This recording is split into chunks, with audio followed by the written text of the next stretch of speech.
This pile you see behind me is all a bunch of stuff I just got at the thrift store to resell on eBay. That sounds great and all, but there's a lot of things that need to happen before we actually make any money. So that's what this video is going to be about. We're going to go step by step into my process. I'm going to show you guys all of my little tips and tricks on how I'm able to efficiently process clothing to resell online. Even though it sounds super easy, if you don't have a killer process, you're not going to enjoy doing this. So without further ado, let's just jump into it. So the very first thing I do whenever I get a new batch of inventory is I separate everything into like piles and I take the tags off. So as you can see, in this pile is all just pants and bottoms. This pile is all just tops. And then over here is just gonna be everything else like shoes, bags, any other accessories I may have gotten. It's just easier to do it that way instead of bouncing back and forth. You're just doing the same repetitive motion over and over again, and it's just faster. And then also when I go and do listings, I'll show you guys that process later on in this video. But for my listing template, it makes more sense to do every single similar item in a row rather than bouncing around. And again, we'll talk about that later in this video. Next thing I do is I take all of my receipts and I average everything out. So there's some sellers that, you know, they would say that these pants cost $3, this shirt costs $2, and these shoes cost $10. I don't do that. I don't think there's any sort of point to really do that unless you're a really, really small reseller and you're only selling a few items a month or something like that, and you really care about that. But after a certain point, after a certain quantity of inventory, it's easier just to average things out. It doesn't make sense to record the individual prices of 28 items like we have here on a spreadsheet or in eBay listings. Once you average everything out, you just say everything costs $6 and it just works that way. At least it works like that in my head. You can do whatever you want, but I don't really care about my business on a transactional basis. I care more about the annual number or the monthly numbers. After we average the price out, after we separate everything into piles, the next thing we're going to do is actually hop on the computer. We're going to start inputting everything onto this eBay spreadsheet that I have, which you guys will be able to download below as well for free. We're going to measure everything, and then we are going to start the photography and the listing process. So let's get into that.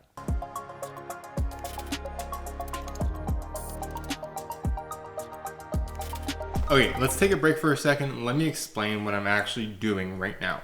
In fact, let me just show you what's going on over here and you guys can probably understand it a little bit better. Okay, so I have my pile of inventory here. I already went through the shorts.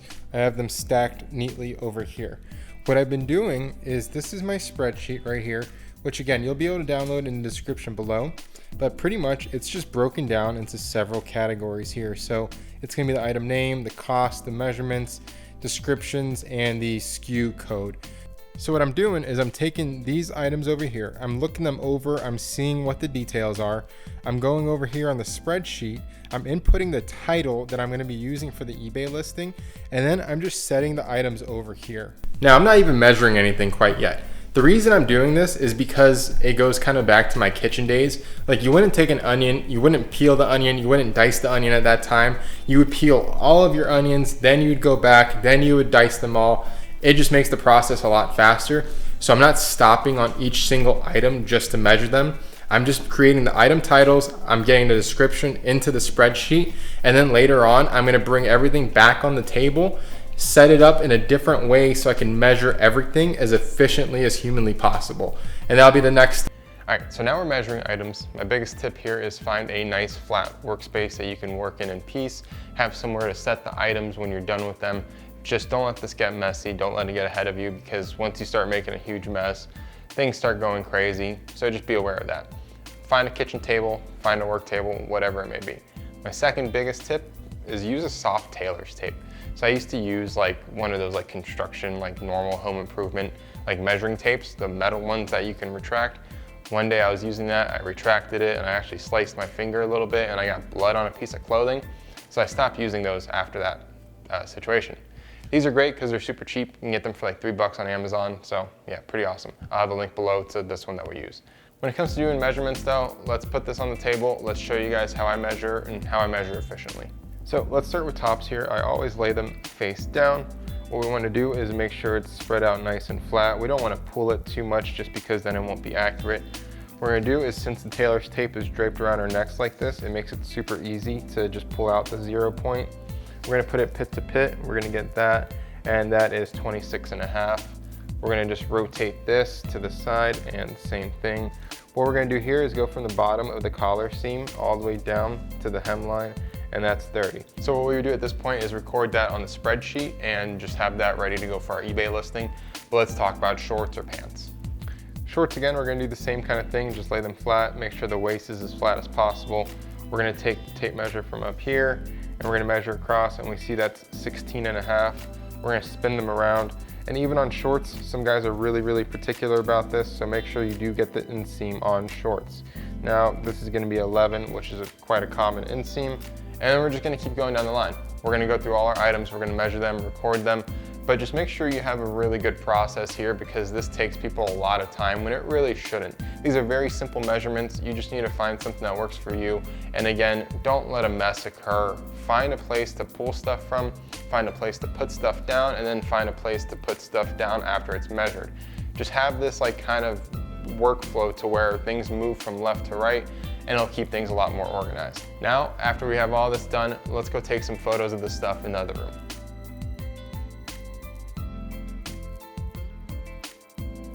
When it comes to this part, people seem to get really confused, they get overwhelmed, and they always tell me that this takes the longest or they hate doing this part. What I'm gonna do is just make it as simple as humanly possible. We don't have any studio lights set up, we don't have anything. All we have is this big white wall.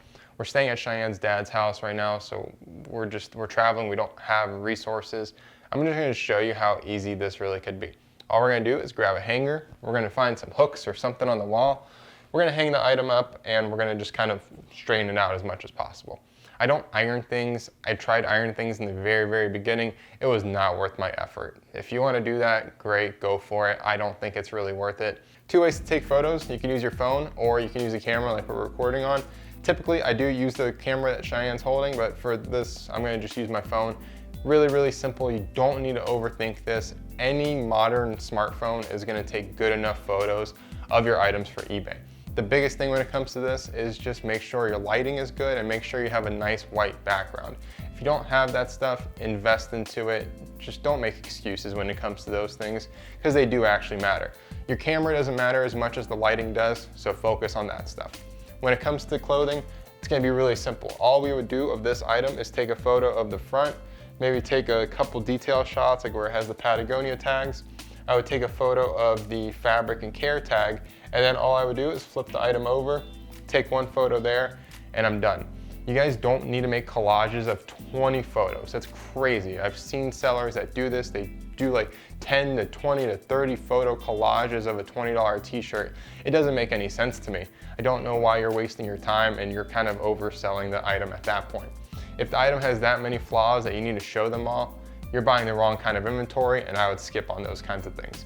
4 to 8 photos at the most, that should be totally fine. What we're gonna do here is gonna be the same kind of process as when we were measuring stuff.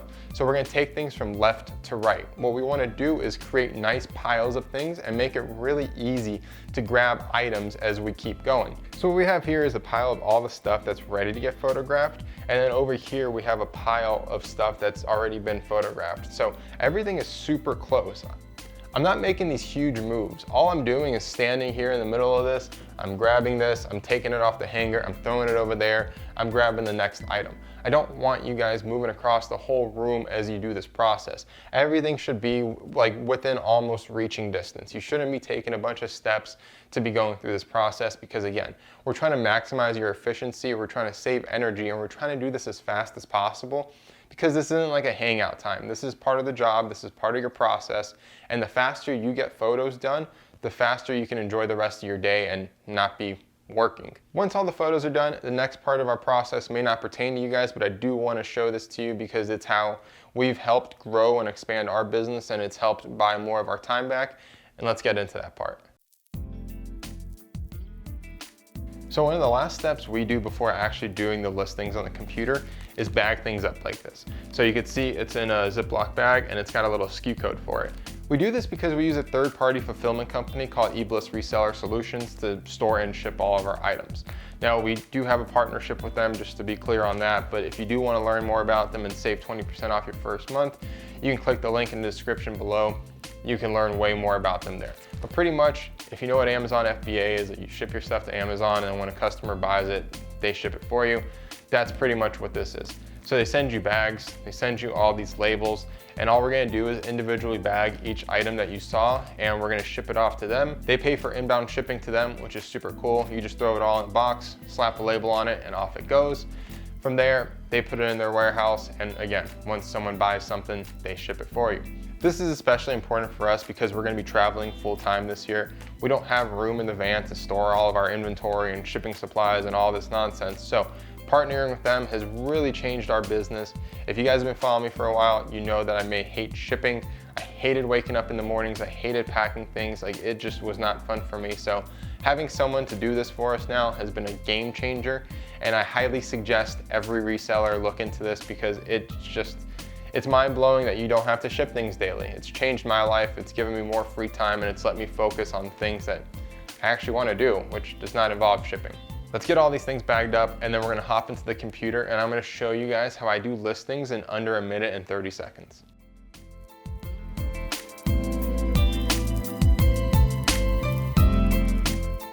So this is the aftermath of everything. It's all been bagged up. It's all got eBay SKU codes on it, and then I inputted everything onto the laptop, so it's all good to be listed. Usually it wouldn't be this messy. I would have a box here, but I'm all out of boxes. I'll grab one tomorrow. But that's pretty much the process. Just take each item, fold it, bag it, slap a label on it, input that into your eBay or Poshmark store, and you're good to go there. And then we're just gonna ship it off to them, print a UPS label, and we're done with this. All right, guys, so we're at the final step of this process right now, which is probably the one that people hate. I don't really know any resellers that enjoy doing listings, so hopefully this will make it a little bit easier for you. If you do want it to be a little bit easier, you can download the spreadsheet in the free course that's in the description below. If you're already a course member, you have access to that. It should be one of the first few course modules there. But make sure you download that, and I hope that helps you guys. But let's hop into the screen and really show you guys how I do this in under 90 seconds, because this may really help some resellers not hate listings as much. Okay, so what I want you to do is actually open up two windows. So on this window, we're gonna have the eBay listing page, and we'll go through this in a second. And then when you swipe to the right or the left, I want you to have the spreadsheet open on another page. So on a Mac, you just swipe with 3 fingers on the trackpad and it goes back and forth. Windows does the same thing. I'm not sure exactly how you do it on there though. But you can see I have this item here. It's ready to be listed. The item name is here, the price I paid, the measurements. There's no description because, again, we're going to show you a generic description that we use for pretty much all of our items. And then we have the custom SKU code for the eBlist process. So what I'm going to want to do is hop over here. I have this main listing template that I use. So we're going to start a listing. Now, I had a lot of this set up because we were using a virtual assistant to help us do listings. We're no longer using him for that aspect of this business, but I still do have the listing template pre-filled with all that stuff. So I'll go through it and I'll show you guys why I have certain things filled out in certain places. Okay, so you can see the title here is pre-filled. This was, again, just instructions for him. Do not use the subtitle, input custom SKU. Those were just reminders. But what we're going to want to do is we're going to swipe over to the spreadsheet. We're going to grab this, we're going to copy it, and we're going to paste it into the title field. Now we're going to scroll down, and we're going to come back here. We're going to grab the custom SKU code and put it in the custom label field on eBay. So that's where this lives. Now, the other thing we want to do is record the cost. So this cost us $4. We put that in after the eBlist code. Now for these pants, we obviously want to select that they're pants. We're going to go through here. This is pretty much going to be the manual stuff that you'll have to do on every single listing, but a lot of these things, like I said, we can speed it up a little bit. So for photos, I don't actually have the photos taken of this item for this video, so I'm just going to input these dummy photos just to show you the next step after I actually press list this item. I just want to show you guys something, so we're just going to use dummy photos for now. A lot of these item specifics, they should be filled out. As you can see, the inseam was missing, so we're going to go back over here. It's a 27-inch inseam, so we'll just add that in. And then these, I almost never fill out like the recommended ones. I only fill out the required ones. You can do whatever you want to do. I don't think it's worth your time. Going into the description, like I was saying, we had a virtual assistant, so this was a lot of pre-filled stuff for him. But you can see the item description goes here. If no description, put good shape with no major wear or damage. What we're going to want to do in this situation is actually just delete all of this. And then this was some instructions for the measurements. Obviously, we don't need that. This isn't a top, it's a bottom, so we're going to get rid of that. And then we're going to get rid of that as well. Now we're gonna go back over here. We see that it's a 15 by 27, so the 15-inch waist, and then 17-inch inseam. Sorry, I can't speak right now. 27-inch inseam. So now we have that done. And then all of our descriptions have this pre-filled description in them. We don't take returns. All of our items are in good shape unless noted, blah, blah, blah, blah, blah. We put this in every single description. And again, I use good shape with no major wear or damage for 99% of my listings, and it works really well for me. Now, what we're going to want to do is go down here. We're going to obviously select if we want to do an auction or a fixed price. I highly suggest doing fixed price for most of your listings unless you have something really, really rare, or you just for some reason can't find the market value of something. Or again, if you're trying to liquidate things, maybe that would help. For the eBliss process, we do actually schedule listings 3 weeks out. It gets into their system way before that, and they actually push the listings live like usually 2 days after the items get to them. But we do this to like have a buffer for any sort of shipping issues. We set the price, best offer, blah, blah, blah. For this listing, let's just set $25 since this is a dummy listing. And then you select your shipping, nothing crazy there. Now, if I wasn't going through this one by one and showing you guys and doing a tutorial video, these would take me less than 1 minute and 30 seconds. I've timed myself plenty of times. I can usually get it down to about 1 minute. 1.5 minutes is kind of pushing it for me, to be quite honest. So you guys need to find a process that works for you and that you can do it this fast, because again, this is part of the process that takes people the most amount of time, and this is really the last step before we make money. So just do it as fast as humanly possible, but again, just do it safely. Like, don't make a bunch of stupid errors. Now I'm going to show you one more thing. When I actually like list these items, the next screen that pops up, I want to give you guys a small tip because this may help you as well, and this may explain why I put like items with like items throughout my process. So like all tops go first and all bottoms go second. I'm going to show you that right now. So these were obviously a pair of pants. We know that we have the lace laying flat and the inseam there. What we're going to do is actually we're going to go list this item. And then when it gets listed, this screen is going to pop up and it's going to give you several options. So we have this. We can do complete another draft. We could do I'm done now, create similar, create new. What I do is actually press create similar, because what it's going to do is leave all these details here. It's going to obviously leave all this information pre-filled, which that doesn't necessarily help us, but like having the category pre-filled, that may help expedite things a little bit. But why I mainly do this is because down here, this still stays the same. So I don't have to change this. I don't have to like delete this and type in pit to pit and all this stuff, like going back and forth.